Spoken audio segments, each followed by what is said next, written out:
Mr. President, the Teamsters also say they want to sit down with Nikki Haley. I'm curious, does that signal to you that they believe there's still a Republican race happening? I don't know that they're going to meet with her. I mean, she's down at 12%. I think a poll came out today. It's 88 to 12. So I don't know. If they want to waste their time, they can do that. That's up to them. This week, President Biden said that he has already decided how he is going to respond to the attack on the 3 Americans killed. If you were in the White House today, would you strike Iran directly? It wouldn't have happened if I were in the White House. You would have never had this attack. You would have never had the attack on Israel. You would have never had the attack on Ukraine. You would not have inflation that was, just is destroying our country. The inflation is so bad. The damage done already by inflation has been so bad. And while it may be down, you're still up 30%. Prices are 30% higher than they were 4 years ago. And that's a bad thing. So you wouldn't have had any of that. But you wouldn't have had attacks on Israel. You wouldn't have had attacks on... You wouldn't have had attacks, period. They weren't attacking. I knocked out ISIS. We took over 100% of the ISIS caliphate. That was it. We pulled our troops out. Nobody's done what I did.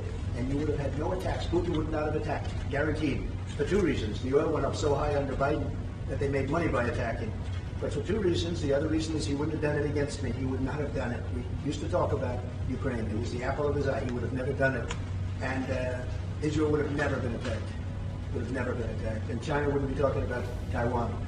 So all of these things that, it's so sad to see. And now here we go with the Middle East again, dropping bombs all over the place. It would have never happened. As a former... Mr. Trump, Oh, sorry, go ahead. Mr. Trump, is it true that you're considering a 60% flat tariff on China and 10% for all other countries, including pre-existing? Well, I want to bring jobs back to the country. I want to bring jobs back to the United States. We were doing that under the Trump administration at a level like nobody had ever seen. We saved the steel industry. Now, U.S. steel is being bought by Japan. It's so terrible. But, yeah, we want to bring jobs back to the country, and sometimes tariffs can do that. But we will bring back millions of jobs to our country, and we're going to start making our product. And we started that process and did very well with it, and we will finish it up. But right now, a lot of the progress that we made, whether it's on the border, because we had the safest border ever, and now we have the worst border ever. And I mean anywhere. There's never been a border like this ever in the world, what's happening at our border. And I hope the Republicans and the Democrats don't make a bad border deal, because a bad border deal would be worse than no deal at all. You don't need a deal to tighten up the border and to make it secure. I had the most secure border in history. I didn't have a deal. I didn't have a bill. I said, no people are coming in. No drugs are coming in. We don't want to have human trafficking, which nobody even talks about. That is the number one. You take a look at that border today. Human trafficking is up 114%, they say. 114%. You wouldn't have that. We were working so hard on human trafficking. It's a horrible thing. You think of it as sort of an ancient crime. It's not ancient. Because of the internet, it's a tremendous money for the people that do it, a tremendous moneymaker. None of that. You would have had none of that. And now you look at what's happening. The numbers are astronomical. And drugs too. The drugs pouring into our border. And you have the right to close up your border. You don't need bills that complicate it and make it to a level that nobody's going to be able to do it.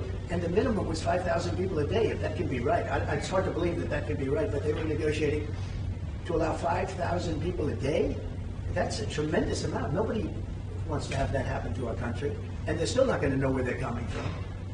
Right now, we have no idea who these people are that are pouring into our countries. Last night, I watched where they're beating up police officers in New York City.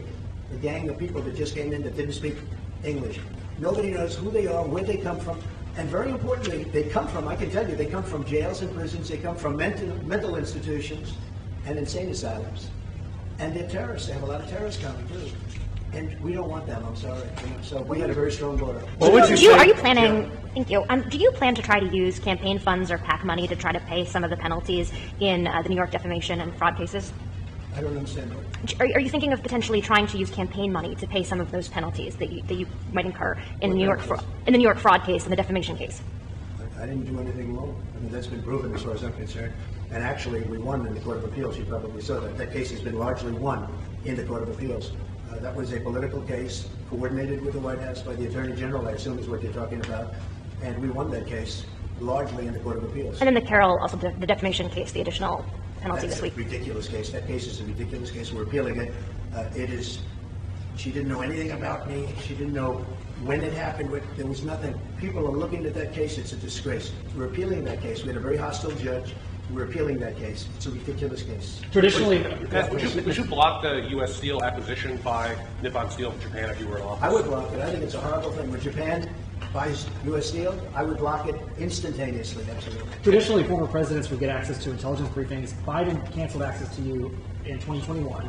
I'm curious, though, if you end up being the Republican nominee like things are leaning right now, would you expect intelligence briefings as the Republican nominee?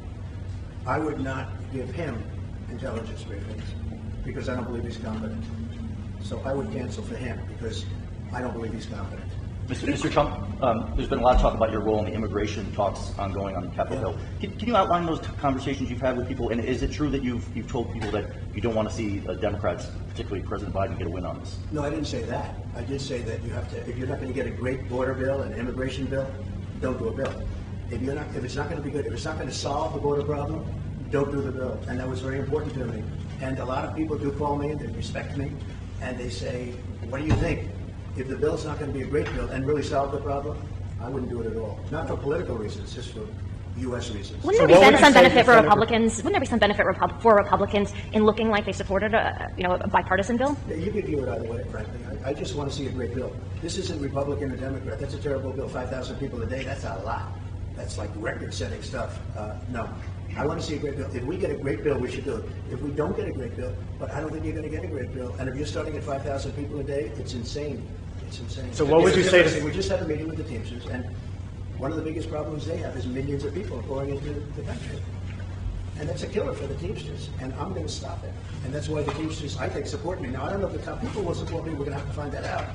But within the union itself, I have tremendous support. If you had to give it odds on the Teamsters endorsement right now, Well, I mean, they never do that. They never give it, but 10%? I felt, yeah, I mean, we have a good shot, I think. They like what I do. They never had a better 4 years than they had during the Trump administration. I can say that for a lot of businesses and a lot of people. African American, Asian American, Hispanic American. They had the best 4 years they've ever had. the UAW chose to endorse Biden just last week. I know you called the UAW leader a dope. I'm just curious, is that something that the Teamsters can expect if they end up backing Biden? You're going to call them dopes too? Well, I think the UAW made a terrible decision. And by allowing all electric cars, they're all going to be made in China. You're going to have no jobs over here. But I will not allow all electric cars. I'm going to have all kinds of cars because the electric mandate is a disaster. They don't go far enough. They cost too much. And we don't have the materials to make them, but China does. And you've heard me say it 100 times.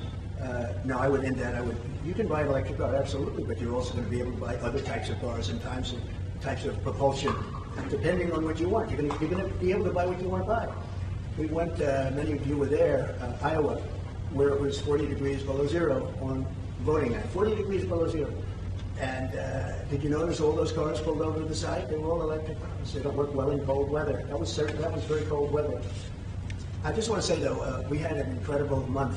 We beat in Iowa, knocked out the competition, and got the best vote, percentage-wise, margin-wise, of any candidate that ever ran. And we went to New Hampshire. We got the most votes of anybody that ever ran, and actually the most. That's sort of like the home run record. Who had the most home runs? Who had the most hits? We got the most votes of anybody that ever ran in the New Hampshire primaries. I mean, we just had an incredible time. We're now focused on Nevada, which is next, and we think we're going to do there, get close to 100% of those votes. And then we have the islands coming up too, by the way. You know that. Don't forget that. That's for 4 delegates. But we have that coming up. And then we go to a place that's been very good to me and I've been very good to them, South Carolina. I think we're going to do great there. We see a poll today that we're like 40 points out. In fact, we actually went up